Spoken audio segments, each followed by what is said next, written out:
Quatre chiffres importants en ce début d'année au niveau de la trésorerie des entreprises. Tout d'abord, sachez que quasiment 600 milliards de crédits interentreprises sont actuellement dehors. 2 tiers des entreprises payent en retard et 1 tiers des PME, aujourd'hui, les entreprises, ont des problèmes de trésorerie. Tout ça, malgré la loi LME. Un dernier chiffre qui est plutôt alarmant, toutes les 30 minutes en France, une entreprise disparaît à cause de problèmes de trésorerie.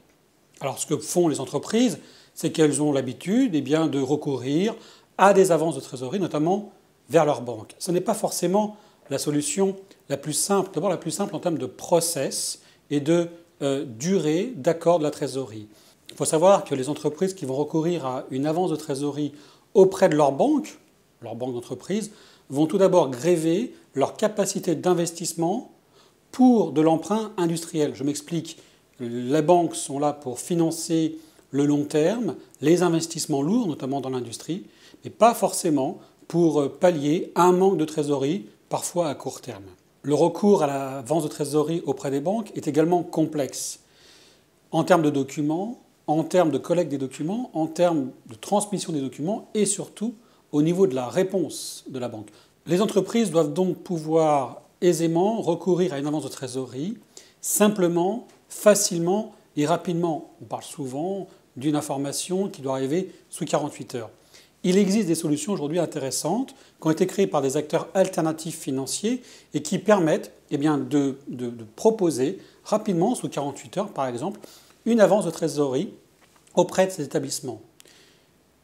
Mais l'usage peut aller vraiment plus loin.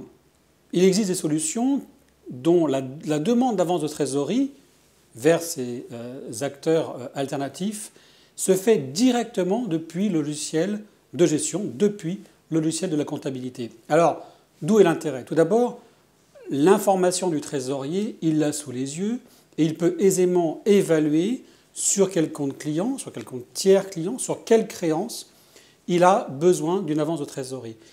Ce qui va se passer depuis le logiciel de gestion, en quelques clics, quelques informations sont envoyées auprès de cet organisme. Tout d'abord, bien sûr, tout ce qui est identité d'entreprise, cabis, bilan, identité du dirigeant, etc.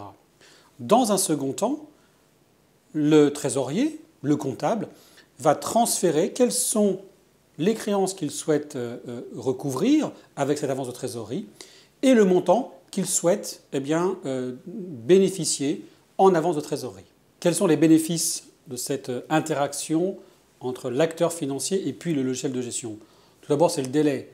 Entre le premier clic et le virement, il ne s'opère que 48 heures. Ce qui est intéressant dans cet objectif d'avance de trésorerie à court terme. Pas de limite de montant, pas de frais, pas d'abonnement, pas d'engagement. Et surtout, ce qui est important, c'est que cette avance de trésorerie va être automatiquement intégrée dans les lignes comptables, comptabilisée dans les bons comptes et totalement intégrée dans la comptabilité de l'entreprise.